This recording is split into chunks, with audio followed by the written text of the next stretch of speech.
What's up, homies? Surprise! A fifth game was discovered. I don't know how I missed it, but either way, it's here. And you know what that means? Shopkeeper Dog versus Krankendau will go to Game 5. But first, Game 3. Shopkeeper Dog is here in the bottom left. He looks to be, ooh, this is a tough one.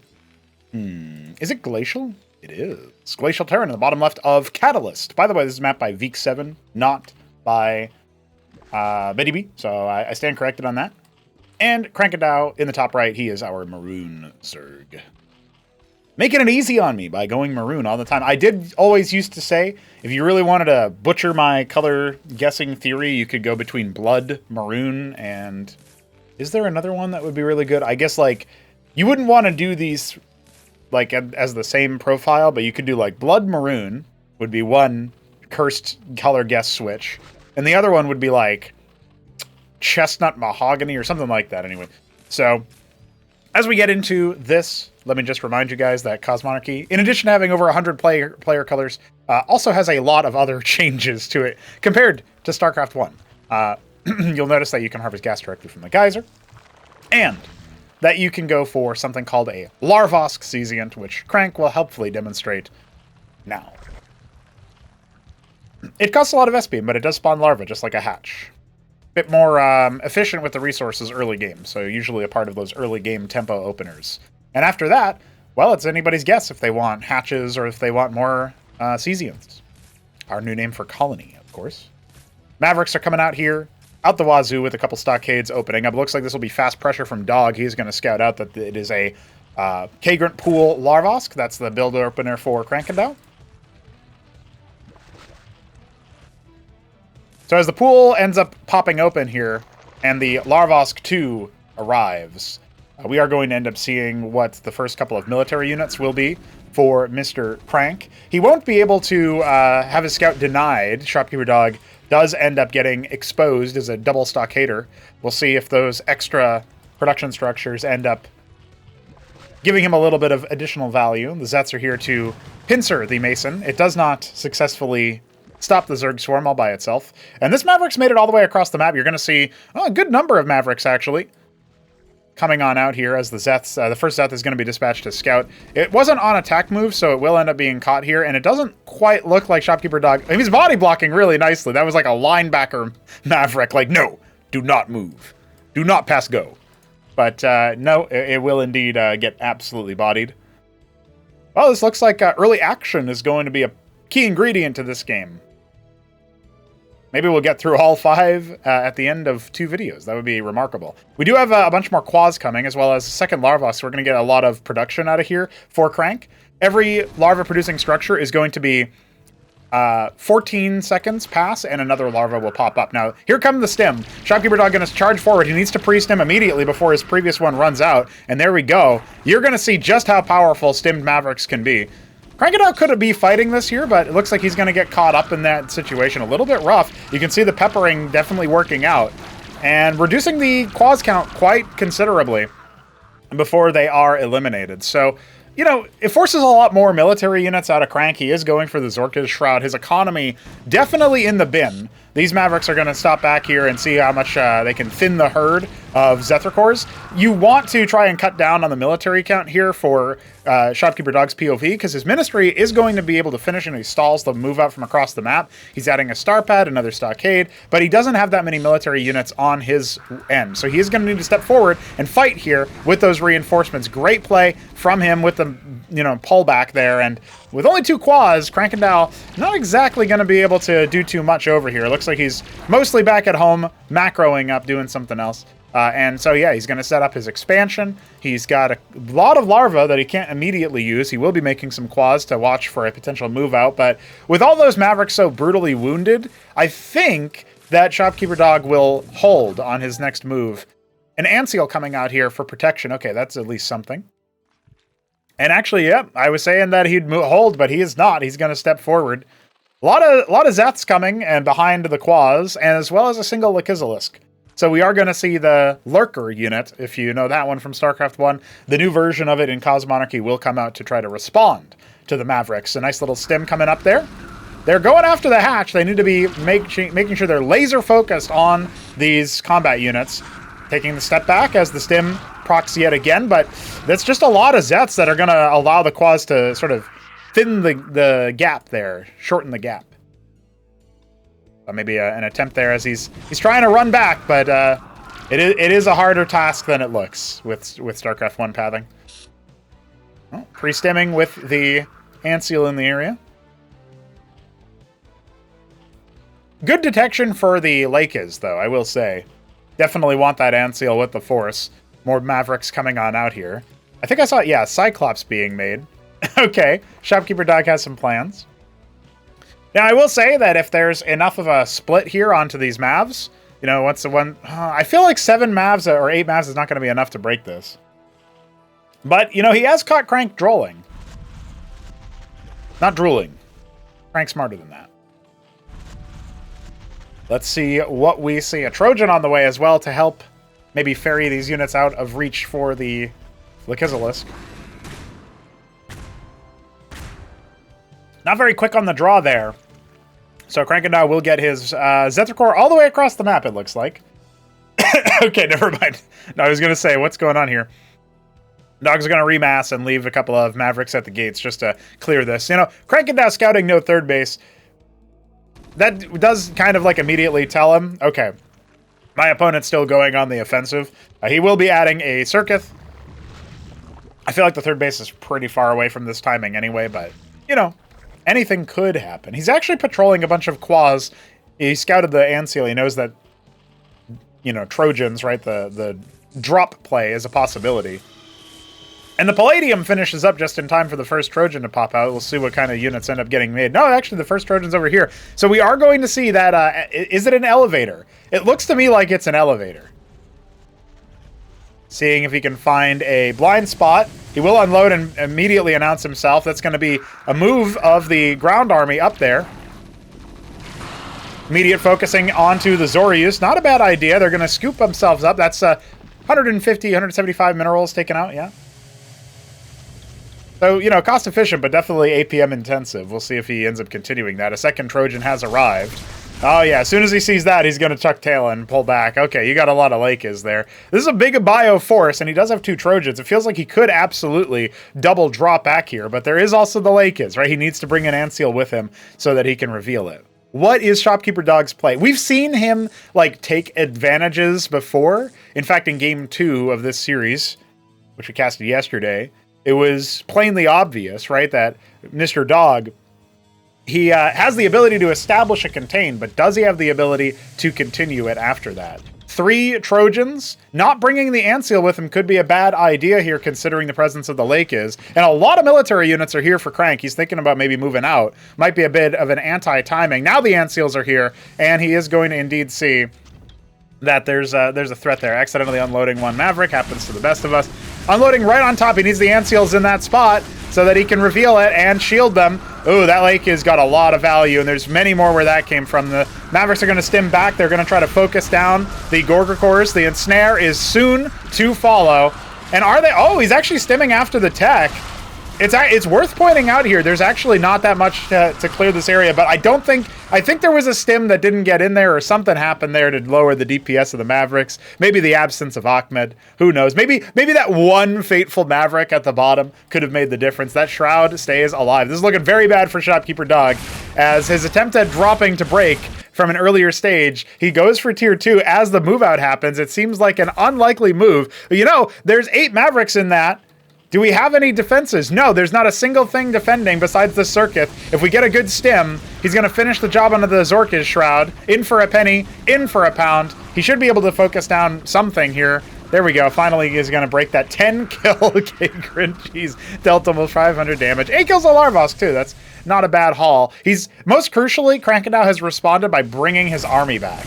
Which, like, Shopkeeper Dog probably felt like it was over. And then he sees this army come all the way back, and he's like, wait, I have a chance. He also still had 2 Cyclops in that Trojan. It would have been nice to maybe see those tasked on the workers or something, but nonetheless, we have some phalanxes. We are going to get some Watchdogs back at home, a 3rd Ministry on the way, another Stockade. So there's nothing in the main to defend, and it's all phalanx. So the Gorgacore count is going to be potentially scary. It's only 3 right now, but if you have enough kind of anti-air that can move around and such, The Watchdog coverage on the mineral line is, like, not very good.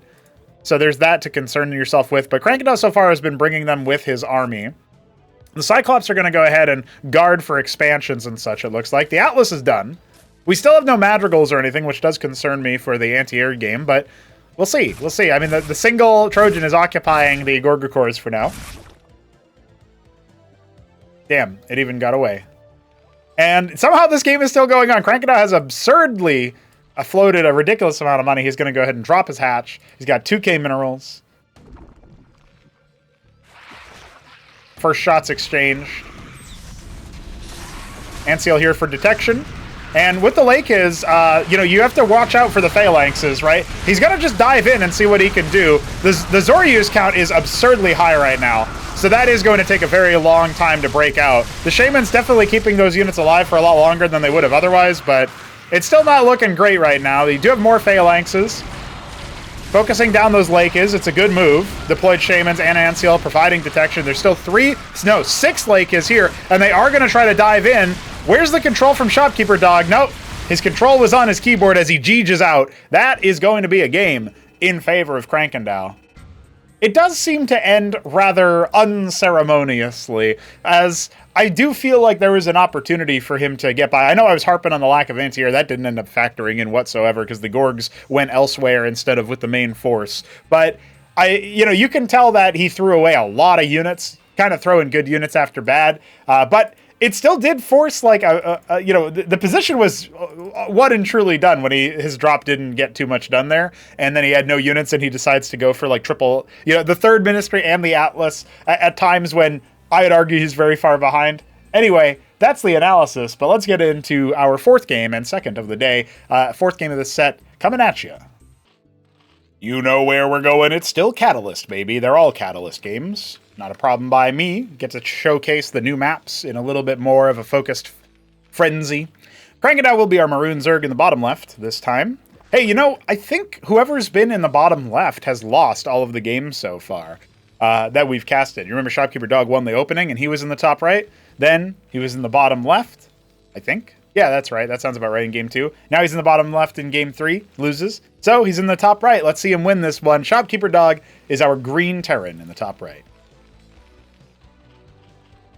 See what happens as we get deeper into this game. I'm looking forward to seeing how the meta evolves and develops, but I have already mentioned a few times now that the Zoryus creating the Rillarokor that then creates Ensnare definitely is it's a giga buff to the unit. And I don't necessarily want to throw a gas cost on the unit, or whatever. I think it would be fine if that wasn't the case, but I do think that it doesn't necessarily need all of that extra utility, right? So Krankendau's going to go for his Kagrant Pool Larvosk build. It's not the most mathed out in terms of, like, super optimized, but that's all right, because it'll still get up in time for anything that Dog is throwing at him with the Fulcrum start. In fact, I think right now, you don't need to be, like, a fine-tune optimizer to know exactly, like, which resource to pull your worker off the gas or whatever in order to be somewhat successful, right? As long as you're getting your stuff in there, you don't need your build orders to be dialed into the second. We're not at that level of optimization and advancement yet. There's a lot of things that people will decide to do that are not necessarily efficient, and, a lot of dogmas around that kind of thing as well. Look at that! Look at that! He's trying to sneak the ministry behind him. So it's a Fulcrum Expand. And he does get the Vulture out, and it will be a scrapyard following that. The Vulture does take a couple licks from that worker. Could be significant. Could be something. I think it technically does change the breakpoints of, like... Well, 2 hits definitely changes the breakpoint of Zeth's. I think it changes the breakpoints of Quaz if you hit once. If I'm remembering all the numbers correctly. That's another thing that you don't necessarily think too much of, but it could be consequential. A lot of pairs of Quaz are coming out. Indeed, they do 2x3, so they will be doing some damage to the unarmored Vulture.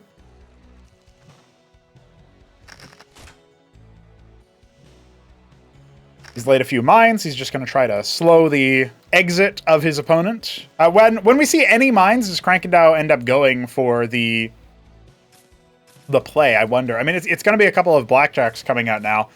No, actually, the first Blackjack comes out, and then it's a second Vulture. That's interesting, because Blackjack is technically cheaper. So I wonder He must really be looking for the mines in case he needs to hold like a Zeth Flood or just a Quaz Walk, if you will. The March of the Quazalisk. Feels like that should be the name of a scenario or something. For those who don't know, whenever there'd be like a new player who would try out Cosmo and want to play PvP, I would usually, I would be one of the initiation crew, you know?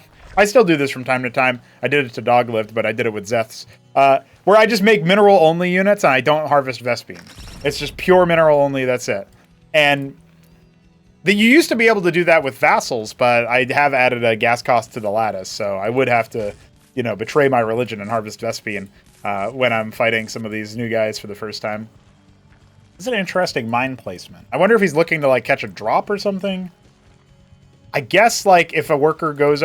you'll see the Kagra, I think. The creep, right? We call it Kagra here because we're epic. You will see that, I guess, eventually. Anyway, the point I'm making about the, like, Quaz spam is that, like, there are people who I would literally only make one unit, and it would be the Quazalisk most of the time when I would play Zerg, because it also shoots air units. And I would just A-move with, like, Quaz, and they'd have to hold out, and I'd make Quaz and Hatch, and that's, I guess I'd make some static defenses as well, but it would be Quaz, Hatch, and static defense, and I do think that there should be an AI that attempts to do that in, like, a scenario, and it'd be a good, like, tutorial-ish mission, I guess. It's just absurd, so I don't know if you can... there's a real defective Zerg organ over here that seems to be hell-bent on using only the Quazalisk, and sure enough, it does. I don't actually... I'm not sure if we could make it so that the AI doesn't harvest gas, though. Can we, like, use some kind of scenario switch, meme switch, to just disable gas mining? Maybe. Maybe it would be possible. Failing that, I just have to make none of its expansions have gas, you know? Or you could only play this in Massacre game mode where you have no gas. Anyway, all that said, we do, of course, have a pretty large number of mech structures coming online, including a star pad behind it. And this is all because of Shopkeeper Dog's fast expansion that was not challenged at all by Crank. I guess he must have actually snuck it by him with that worker kind of like going over here and Crank not paying attention to the path of the worker. I don't think he ever rescouted. I mean, the Vulture obviously bopped him with the mine push. There's a Mason that comes in and sees the Expo. The Kagra now obviously fully ready and there. The Blackjacks are going to attempt to snipe the Ovelette. They are at the choke.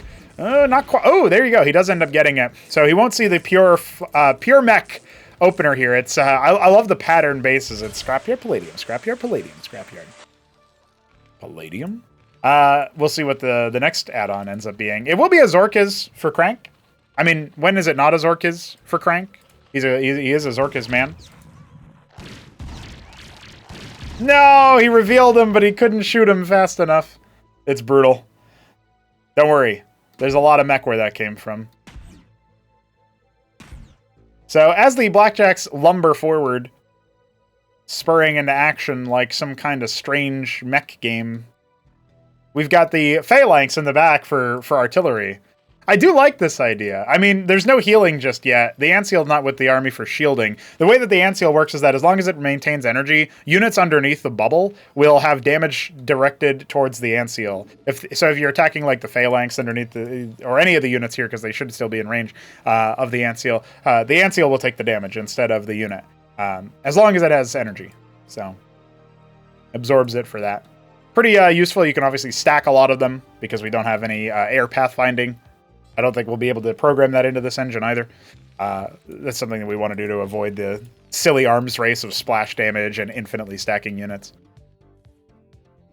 Anyway, as we get deeper into this match, I am going to see whether or not Krankendau recognizes the state of the game right now. He is behind in workers by 10.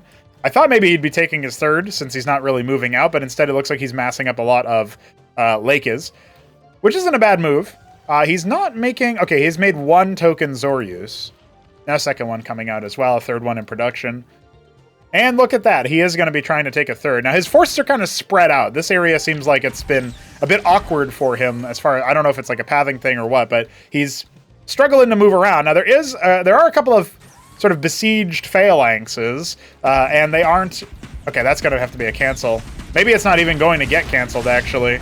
He's trying to hold on to it just to damage Sponge up a little bit more. There you go. The first ensnare of the game does go live. We are going to get that wraparound off to the side here. That's not where any of the blackjacks are, so this is where like a lot of the phalanxes are liable to get absolutely squished. But through that southern choke, the Zerg army was not able to advance. Yeah, Krankendau recognizes he does need to shell out these Lakes, now finally canceling that expo. I think it's more than done its duty as far as absorbing the pressure. It did allow him to whittle down the blackjack count. Crucially, he was able to kill 2 phalanxes, but it does feel like he needs more, and maybe Shopkeeper Dog will give him some more, although this could be a bait that he doesn't necessarily want to deploy. He hasn't been able to clear the eyes in the sky, the Anseal, more than enough to detect all of this stuff, and the phalanxes are natural enemies of the Burrowed Lake is. A single Quasi is starting to do exactly what I do to new players and murder their workers with Quas, you know? He's up to no good, but before he scores a 3rd hit, he will be cut down by the Uprising. All right, well, just like that, Krankendau's going to try to expand again. He did make a ton of Lakes, which is good, but if there's enough blackjack, which it does look like there's going to be enough of them gambling mechs, we are going to see plenty of... yeah, we're going to see plenty of firepower here to stuff the Lakes before they get too close. And then if you hold them at an arm's length with the blackjacks, that's when you can use the phalanxes. Now, I do like the sort of roving pack of Zeths to scout things out, see if there's any hidden bases they can disrupt. Most importantly, get a little bit of vision and map control. That's definitely going to keep Crank apprised of his opponent's movements. There's the first couple of Lakes kills, and now all Shopkeeper Dog really does need to do is hold and weather the storm. Now, the Lakes are burrowing, and his units are not pre-split, so that is a little bit awkward. He needs to be targeting those Lakes with his phalanx. It doesn't look like it's really happening. They were caught up on the front line, so a cost-efficient trade for Crank, but does he have the tempo to be able to throw away those kinds of units? He did end up losing 4 Lakes in the process, a lot more Zorius. He's got plenty of minerals in the bank. Looks like he might be trying to bank towards tier 2, but he is not going to be able to get away with that. Meanwhile, a 3rd base is operational for Shopkeeper Dog and has been for some time. His Atlas is on the way. A Ministry on location. Looks like this Zeth might end up... No, it's just narrowly too far away from the patrol route to disrupt that mining, or that base establishment. And as this Hatrosk does finish and starts to spread the Kagra, there's going to be a repeat of that engagement we saw previously. A first splattering of a group of Zeths, that is going to be a bit of a problem. 8 Zorius are on the way, so Krankendau will be able to shield himself from total destruction, but he will end up losing the 3rd base. Where have we seen this kind of behavior before? Oh, he just calls it. All right. So it felt like it was too much. Shopkeeper Dog getting his 3rd base operational and a 4th on the way, although I don't know if the 4th was even seen. So we will be seeing a game 5 between these homies. I hope that you guys are excited about it. I certainly am. We're getting into it. Game 5. This is not the throne room stage. But hey, we've got different colors. Shopkeeper Dog will be in the top right as our... I'm going to say Alice Blue. Wait, no. I guess I'll just say Alice Blue. And I was right. Krankendau in the bottom left. Ooh, this is a tough one, though. Is this Chestnut again? Or is this one of them? I guess I will say this does look to me like it could be Chestnut. Oh, no, it was Mahogany. I guess Mahogany when it was Chestnut. I guess Chestnut when it was Mahogany. I can't believe this. Can't believe it. I've adjusted my volume a little bit because it does look like I'm a bit loud. But I hope you guys don't mind me being loud. Being loud and excited about Cosmonarchy is just a natural state of being when you are the original creator and current co-creator of the project. Lead designer, I don't know what you'd call it, co-designer. Obviously, Vic, who made this map, has also been helping me out on the design front. See what he can get up to in his spare time as we get a little bit into January. Guys, remember, dude, that worker is really having a spin. Yeah, remember, guys, okay? It's already, as I record this, the 5th of January. It's already been 5 days into the year. Has it blown by for anybody else? Do you guys experience the blow-by of history?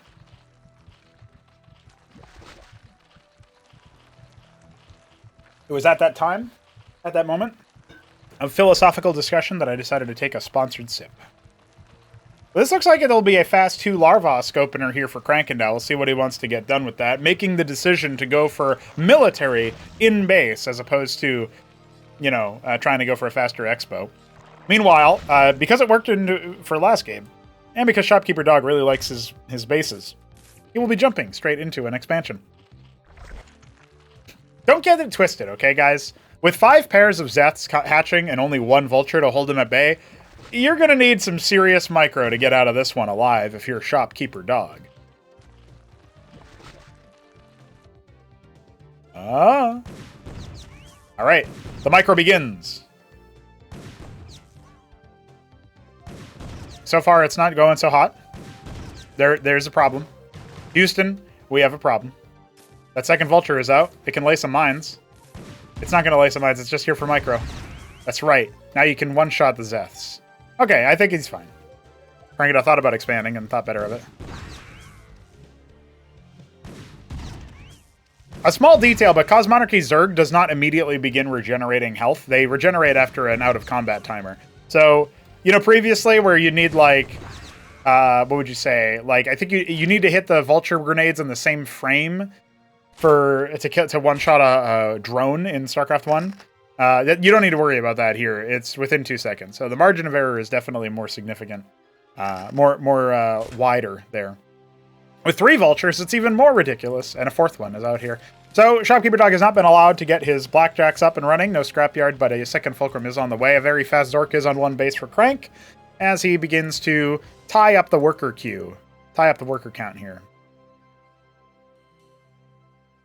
But we'll see how long that lasts, as Shopkeeper Dog will be on 2 bases, is on 2 bases. I feel like it's an interesting point to be made about Dog's playstyle, because he says that, you know, he's not as much of a fan of Tier 2 as you would necessarily think. He said that he doesn't necessarily know what to do in Tier 2. He's not like a super fiend when it comes to that. So it's not like, you know, I know some players who, if you let them get to the late end stages of the game, like Jackie Langsky, for example, they just do some absurd things, and like they take every base on the map if you let them, and they're just very comfy cozy doing stuff like that. And that's great. But it does feel to me like the overall complexion of what Dog is doing is less like I want to be for the super late game. It's more like I want my early, like, tier 1 force to be bigger than yours because of my, you know, my cheeky macro moves that I've made with, like, the 1 fulcrum, 1 vulture expand and stuff like that. That seems to be more the speed of Shopkeeper Dog. Gonna go ahead and try to defend and contest the minefield with more where that came from. He does scout that the Zorius is out. That's definitely going to give him some useful info. And there's Krankendau going for the expansion. He's behind by 7 workers, and that will continue to rise, but he'll be able to make it back with enough time. You know, Zerg have that catch-up mechanic of the larva. In StarCraft 1, this kind of situation would look real dire for the Zerg player. And it still doesn't look great, don't get me wrong, but it's a little bit different with the economy. You know, your workers are a bit more efficient when oversaturated, so you can still just keep making them and then transfer a bunch. Stuff like that. So we'll see what Shopkeeper Dog has to say. He's been in positions like this before, but he is in the top right. He's won. Every player in the top right has won, so we'll see if Shopkeeper Dog reigns supreme in this 5th game, which will be our final of the set. A very fitting situation with the scoreline of 2-for-2. All right, Stockade is on the way. Starpad also on the way. The first lake has made itself known. Units also regenerate twice as fast while burrowed, which is a big deal for Zerg, as you might expect. So there's going to be 3 Scrapyard, 2 Palladium again, just a different configuration on the structure layout, which is fine. I like to see the different personalities that play within Shopkeeper Dog's architects. You know, he throws a different one at the job each time. Plenty of Lake is where that came from. 6 Droleth. Okay, 6 Droleth on the way. Krankendau just definitely trying to catch up in the worker department, and he will do so. So, the other thing that's worth pointing out here is that Crank has been really favoring the Shroud playstyle. He's adding some Gorga cores as well. I do think a couple of Madrigals here would be really useful for Shopkeeper Dog. And I say that not just for the anti-air, but also I think if you deploy like 4 of them, they'll help get rid of the chaff pretty easily. At least when it comes to like Zeth heavy comps or Quaz heavy comps, which currently this still is. But as we get deeper into like Zorkas and stuff, that can definitely be a bit of a problem. Big stuns out here for the Vultures. They want to see if they can, you know, take advantage of that. 2 salvos from this many vultures is still enough to kill a Lakez, which is pretty good. You can see him. He's like, hey, just come here. Trying to see if he can pepper down Azorius. He is backing himself into a wall here. But it doesn't look like Crank wants to bite, just in case another attack is coming. Still, he's up to 4 Lakez with 5 more on the way, so I think Krankendau's army is going to be fine here. We do have that 3rd base being constructed on location. Shaman and Seal on the way here for Shopkeeper Dog, so he'll have healing, sustain, plenty of detection. Just going to continue picking off those really row cores. 3rd base on the way for Crank. This is much better timing than the last game. Those vultures are speeding. God damn, there's a lot of blackjacks over here. So, what does Shopkeeper Dog want to do? Right now, it looks like it's just going to be Blackjack Phalanx with some support units. He doesn't have any more mines left with the vultures, it doesn't look like. Ooh. Alright, you know, this is shaping up to be a pretty big fight, potentially. The Ant Seal's going to be very important for shielding this place and, you know, detecting stuff. The first of the speed boosts from those Zorius is definitely going to be impactful, but I do like the overall arc of Shopkeeper Dog's force. All of the Lakez are the heavy hitters here, and they have been brought down very, very summarily. Now, crucially, the Shamans were not with that leftmost ball of units, and that is going to allow the Zerg to get a little bit more value than they would have otherwise, but for my money, I still think this should be Dog's game to win. However, he was not able to focus fire those Lakez. They're like camouflaged on the solar array. Still protecting that healing Shaman, okay. He's making things happen, all right. So his reinforcements are going to help clear that up. Remember, the Lakez are what deal so much of the damage, you know? Like, we're talking about a collective 1,000 damage just from those 2 Lakez. Forget about the others. And Tier 2 has begun for Shopkeeper Dog, so we'll see what he can pivot into if this game goes long. Adding more workers, getting more value from his base. He was not able to disrupt the mining of the 3rd, so that is something that he did really well in the previous game that he wasn't able to do this time around. Now, target selection has been a bit off, but overall, I'll say that looking at the way that Shopkeeper Dog is playing these fights with his positioning, that was actually something I thought was a bit bad from him in the last game. And this game, he was a bit better, but, you know, he's allowing Crank to get these big surrounds now. This is not looking too hot. He's going to deploy, and they're all just going to get knifed immediately. Where's the focus fire? There we go. We've seen those Phalanxes turn their turrets over to the Lakez. He's going to be able to clear a lot of them. There's still a few more coming. Good targeting with the Blackjacks as well. So there's only 2 Lakez left. Still plenty of Zorius, and obviously they come pre-equipped with everything else. Nothing to staff those positions at the 3rd base. Needs to clear the splash damage here, most importantly. And there you go. He's going to go ahead and do just that. But the Masons are getting torn apart by all of the Rilla Rokors. No! The Zorius.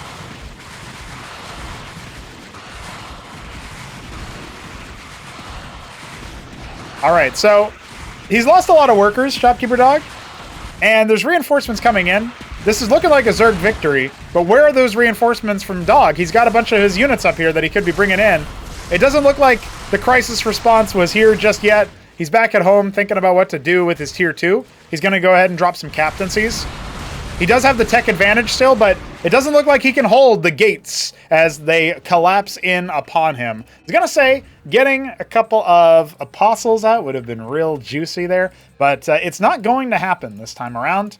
And we will see, for the first time in the series that I can remember, the top right player fall. And that will be Krankendau taking the set. You know, I do think that from these games, yes, the Zorius with the Ensnare Rilla Rokor definitely seems difficult to fight against. But I will point out that the surrounds, like the positional fights there, and it might also be a map-dependent thing. You know, it is a new map that people are learning to play on, but the way that the Terran army kind of naturally extended itself made it very brittle to surrounds. And with Lakez being line trace, the lack of splits and spreads from the Terran army did not help. Not saying you have to spread like you're trying to split from Banelings in Starcraft 2, but definitely you want to not be in a straight line if you can help it, because the Spines go there and then they come back. So significant move there for sure for Krankendau to rely heavily on the Lakizalisk. And I am wondering what the Terran response so far has been to things like the the Zoryus spam. I'd be interested in seeing the matchup from other perspectives and stuff as we continue to evolve things. But let me know what you guys think in the comments below, and stay subscribed and tuned in. We also welcome, Shadowless Nexus, I believe is his username. He has indeed joined us for the $12 a month tier, so I shout out the homie who's been joining us on Coffee. We do accept those donations, and they do go towards project development. Thank you, sir, and thank you to everybody who has been fueling the greatest RTS out there. GG's. We'll be back soon for more content.